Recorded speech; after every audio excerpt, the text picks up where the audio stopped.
Hello student, I am Rani Dubey, your Hindi teacher. Today we are going to study subject Hindi grammar. So open your book. Hindi grammar की book निकालिए। Chapter first है भाषा और व्याकरण, language and grammar. बोलते समय हम मुख से ध्वनियाँ निकालते हैं। मुख से निकलने वाली अर्थपूर्ण ध्वनियाँ सार्थक शब्दों की रचना करती हैं। इन शब्दों से वाक्यों की रचना होती है। वाक्यों से हम अपने भावों और विचारों को प्रकट करते हैं। भाषा क्या होती है? हम मुख से कुछ ध्वनियाँ निकालते हैं, कुछ शब्द निकलते हैं, उसी के बारे में ये बताया गया। भाषा शब्द की उत्पत्ति संस्कृत की भाष धातु से हुई है, जिसका अर्थ है बोलना। तो सार्थक ध्वनियाँ जिनमें विचार प्रकट किए जा सकें तथा समझे जा सकें, भाषा बन जाती है। अब इसका आपको परिभाषा दी हुई है। ये हरे कलर के आपके बॉक्स में। भाषा वह साधन है जिसके द्वारा हम अपने विचार बोलकर या लिखकर प्रकट करते हैं। ये भाषा की परिभाषा है। बोलने और लिखने में ध्वनियों, शब्दों और वाक्यों का प्रयोग किया जाता है। ये सब क्या होते हैं? भाषा के ही अंग हैं। सार्थक ध्वनियाँ जिनमें विचार प्रकट किए जा सकें तथा समझे जा सकें, भाषा बन जाती है।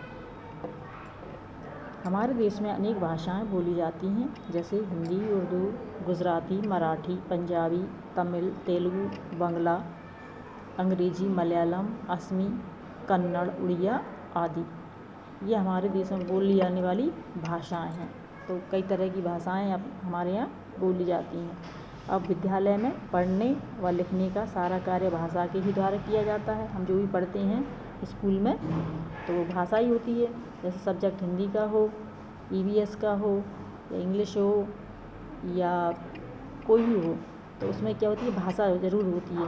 तो हम जो बोलते हैं वो भी भाषा है और जो लिखी जाती है वह भी भाषा ही होती है। तो अपने कार्य के अनुरूप भाषा दो रूपों में पाई जाती है। एक जो हम बोलते हैं मौखिक भाषा, नंबर 1 मौखिक भाषा, मुख से जो कुछ बोला जाता है और कानों से सुना जाता है, उस भाषा को हम क्या कहते हैं? वह भाषा का मौखिक रूप होता है। इसे ही मौखिक भाषा कहते हैं। और लिखित भाषा, लिखित क्या होती है? जो कुछ लिखा और पढ़ा जाता है, जिसे हम पढ़ते हैं। लिखा होगा तो पढ़ेंगे, तो जो भी लिखते हैं या पढ़ते हैं वह भाषा का लिखित रूप होता है और इसे ही लिखित भाषा कहते हैं।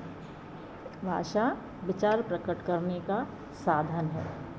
हिंदी हमारी राष्ट्र भाषा है। हमारे मन में जो भी विचार आते हैं उन्हें हम क्या करते हैं? बोलकर ही प्रकट करते हैं। तो ये क्या है? एक हमारी भाषा जो होती है विचारों का, भावों को प्रकट करने का साधन होता है। और हमारी राष्ट्रभाषा क्या है? हिंदी है। Turn the page.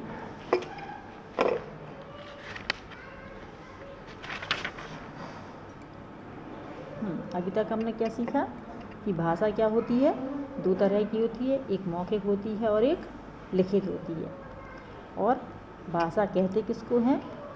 तो भाषा क्या साधन है जिसके द्वारा हम अपने विचार बोलकर या लिखकर प्रकट करते हैं। बोलने और लिखने में ध्वनियों, शब्दों और वाक्यों का प्रयोग किया जाता है। यही क्या होता है? भाषा होती है। या सार्थक ध्वनियाँ जिनमें विचार प्रकट किए जा सकें और समझे जा सकें, उसे भाषा कहते हैं। अब आगे चलते हैं। बच्चे अपनी मातृभाषा क्या है? अब बच्चे अपने परिवार अथवा माता से जो भाषा सीखते हैं उसे मातृभाषा कहते हैं। सबसे पहले बच्चा क्या होता है? छोटा सा होता है और उसकी फैमिली में जो भी बोला जाता है, जो भी बोली बोली जाती है, वो उसकी मातृभाषा होती है, जो अपनी माँ से या परिवार से बच्चा सीखता है। तो हिंदी भाषी परिवार में जन्म लेने वाला शिशु मीन्स बच्चा, प्रारंभ से ही क्या सीखता है? हिंदी भाषा के परिवेश में रहकर हिंदी भाषा सीख सकता है। यही उसकी मातृभाषा होगी। इसी प्रकार अन्य देशवासियों की अपनी राष्ट्रभाषा होती है। भारतवर्ष में बोली जाने वाली कुछ प्रमुख भाषाएं व राज्य जिनमें वे बोली जाती हैं सॉरी भारतवर्ष में बोली जाने वाली कुछ प्रमुख भाषाएं हैं जो अलग अलग राज्यों में अलग अलग भाषाएं बोली जाती हैं। जिस तरह की भाषा का नाम है हिंदी। अब हिंदी कहाँ कहाँ बोली जाती है, तो ये राज्य दिए गए हैं, राज्य जिनमें वह बोली जाती है। उत्तर प्रदेश, मध्य प्रदेश, राजस्थान उत्तराखंड, हिमाचल प्रदेश, बिहार, हरियाणा आदि, इनमें क्या बोली जाती है, हिंदी भाषा बोली जाती है। अब आगे देखिए पंजाबी भाषा है। ये पंजाबी कहाँ बोली जाती है, तो राज्य जिसमें वह बोली जाती है वो पंजाब है। पंजाब में पंजाबी बोली जाती है। अब गुजराती भाषा, गुजराती भाषा गुजरात में बोली जाती है। कश्मीरी कश्मीर में बोली जाती है। तेलुगु आंध्र प्रदेश में बोली जाती है। तमिल तमिलनाडु में बोली जाती है। बंगला पश्चिम बंगाल में बोली जाती है। मराठी महाराष्ट्र में बोली जाती है। मलयालम केरल में बोली जाती है। कन्नड़ कर्नाटक में बोली जाती है। तो ये हमारे राज्य हो गए और भाषा हो गई, कौन से राज्य में कौन कौन सी भाषाएं बोली जाती हैं। अब आगे चलते हैं लिपि। तो लिपि क्या होती है,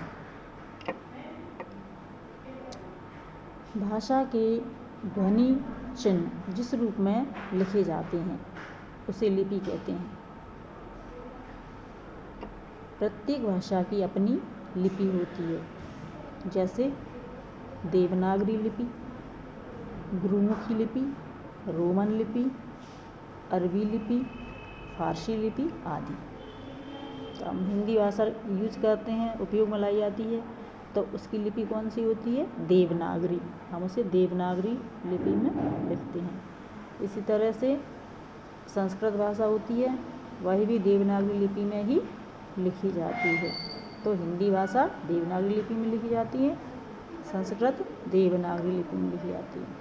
मराठी भी देवनागरी लिपि में ही लिखी जाती है। तो ये तीन भाषाएं, हिंदी, संस्कृत और मराठी, इनकी लिपि क्या है, देवनागरी। अब अंग्रेजी, अंग्रेजी रोमन लिपि में लिखी जाती है। पंजाबी गुरुमुखी लिपि में लिखी जाती है और उर्दू फारसी लिपि में लिखी जाती है। प्रत्येक भाषा को दूसरी लिपि में भी लिखा जा सकता है, तब भी वह भाषा वही रहती है। उदाहरण देखिए, हाँ अलग, जैसे कि हिंदी क्या होती है, देवनागरी में लिखी जाती है, उसकी लिपि देवनागरी होती है, लेकिन हम उसी भाषा को दूसरी लिपि में भी लिख सकते हैं। जैसे हिंदी में क्या हुआ, मोहन पत्र लिखता है, ये हमने कौन सी लिपि लिख दी, देवनागरी। अब इसी को हम रोमन लिपि में लिख सकते हैं, MOHAN मोहन, PATRA पत्र, और लिखता के लिए LIKHTA लिखता, और HAI है, मोहन पत्र लिखता है। ये हिंदी में देवनागरी में भी लिख दिया और इधर रोमन लिपि में भी मोहन पत्र लिखता है। इसी तरह से अंग्रेजी में क्या है, मोहन राइट्स अ लेटर, इसका हिंदी में क्या हुआ, मोहन पत्र लिखता है, और इसी को हमने रोमन लिपि में लिख दिया, मोहन राइट्स अ लेटर। इधर हमने हिंदी में लिखा था मोहन राइट्स ए लेटर, और इधर रोमन लिपि में लिख दिया, और अभी इधर हमने देवनागरी लिपि में लिखा था मोहन राइट्स अ लेटर, ये देवनागरी हो गया, और रोमन लिपि में स्पेलिंग लिख दी इंग्लिश की, तो ये रोमन लिपि हो गई। इस तरह से ये लिपियाँ होती हैं। अब बोली, बोली क्या होती है, अभी तो हमने भाषा पढ़ी, अलग अलग जो राज्यों में बोली जाती हैं। अब बोली होती है, बोली क्या होती है, एक भाषा में स्थान भेद से बोलचाल के कई रूप होते हैं। किसी क्षेत्र विशेष के लोग भाषा के किसी विशेष रूप को बोलने लगते हैं।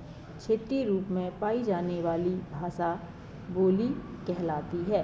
भाषा के क्षेत्रीय रूप को ही हम बोली कहते हैं।